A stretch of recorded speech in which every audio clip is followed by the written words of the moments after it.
Assalamualaikum warahmatullahi wabarakatuh. Kami dari kelompok 5 yang beranggotakan Sinta Indriana Sari, Yunaifa Ermia Wirdamita, dan Ahmad Zubaidi akan memaparkan materi mengenai variabel sampling dan atribut sampling. Materi yang pertama akan menjelaskan mengenai pengertian sampling. Menurut IAI, sampling adalah penerapan prosedur audit terhadap unsur-unsur suatu saldo akun atau kelompok transaksi yang kurang dari 100% dengan tujuan untuk menilai beberapa karakteristik saldo akun atau kelompok transaksi tersebut. Selanjutnya, untuk materi kedua, pendekatan umum dalam sampling audit. Terdapat dua pendekatan dalam sampling audit. Yang pertama, sampling audit statistik. Sampling statistik menurut Guy menyatakan bahwa sampling statistik adalah penggunaan rencana sampling dengan cara sedemikian rupa sehingga hukum probabilitas digunakan untuk membuat statement tentang suatu populasi. Syarat yang harus dipenuhi agar suatu prosedur audit bisa dikategorikan sebagai sampling statistik. Pertama, sampel harus dipilih secara random. Random merupakan lawan arbitrary atau judgmental. Untuk memilih sampel secara random, ada beberapa metode yang bisa digunakan. Di antaranya, sample random sampling, stratified sampling, systematic sampling, dan sampling probability proporsional.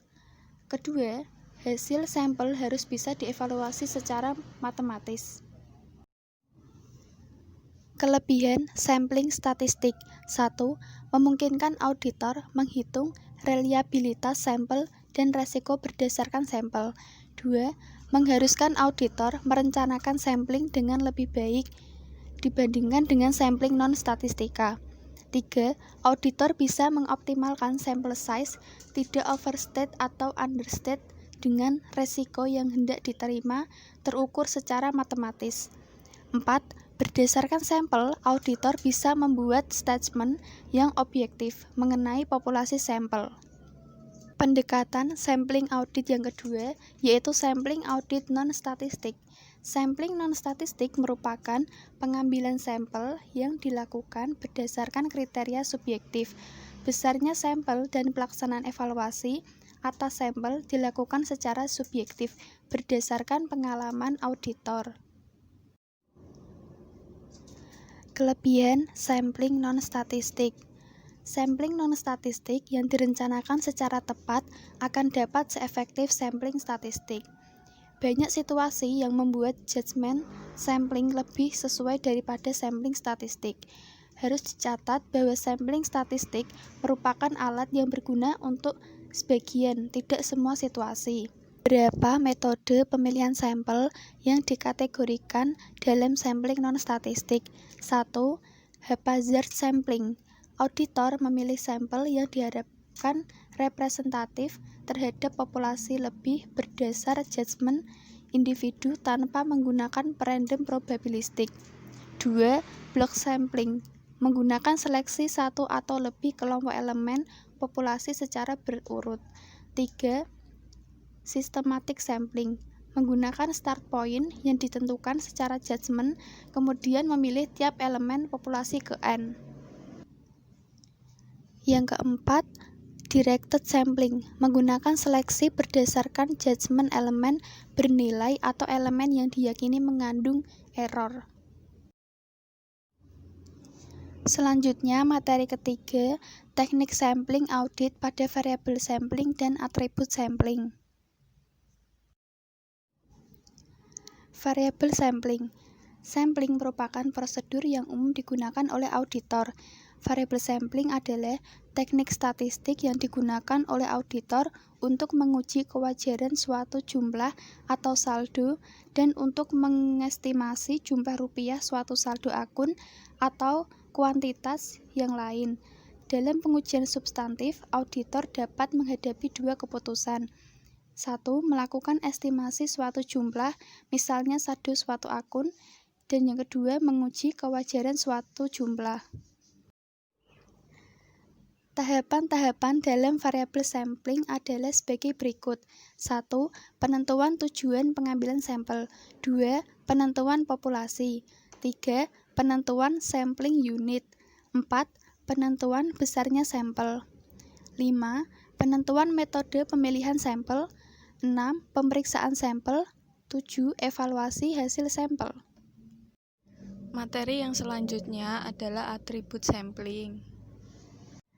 Atribut sampling sendiri adalah suatu metode untuk melakukan perkiraan atau estimasi terhadap sebagian dari populasi yang mengandung karakter atau atribut tertentu yang menjadi perhatian atau menjadi tujuan audit seorang auditor.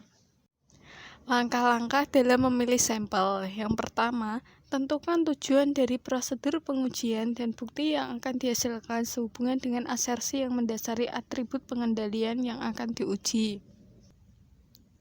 Yang kedua, pilihlah populasi yang tepat untuk mencapai tujuan pengujian. Yang ketiga, tentukan sampel size terkecil untuk tingkat penurunan resiko yang diperlukan. Dan yang terakhir adalah gunakan random number generator, misalnya dengan menggunakan program Excel atau cara lain untuk memilih sampel yang akan diuji. Untuk materi yang keempat akan membahas mengenai ketidakpastian dan risiko sampling audit. Yang dimaksud dari ketidakpastian sampling audit sendiri adalah beberapa tingkat ketidakpastian secara implisit termasuk dalam konsep sebagai dasar memadai untuk suatu pendapat yang diacu dalam standar pekerjaan lapangan ketiga. Risiko sampling audit. Risiko sampling audit sendiri terbagi menjadi dua. Yang pertama risiko sampling audit dan yang kedua risiko non-sampling audit. Risiko sampling audit sendiri terdiri dari risiko keliru menerima dan risiko keliru menolak.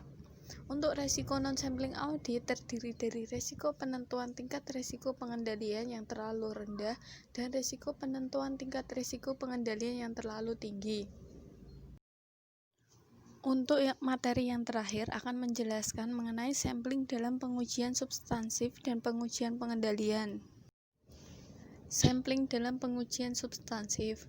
Sampling audit adalah penerapan prosedur pengauditan atas unsur-unsur dalam suatu populasi kurang dari 100%, seperti saldo rekening atau kelompok transaksi, dengan tujuan untuk mengevaluasi sejumlah karakteristik populasi. Tahapan-tahapan sampling dalam pengujian substansif terbagi menjadi tiga. Yang pertama, perencanaan, kedua, pemilihan sampel, dan yang terakhir, kinerja dan penilaian.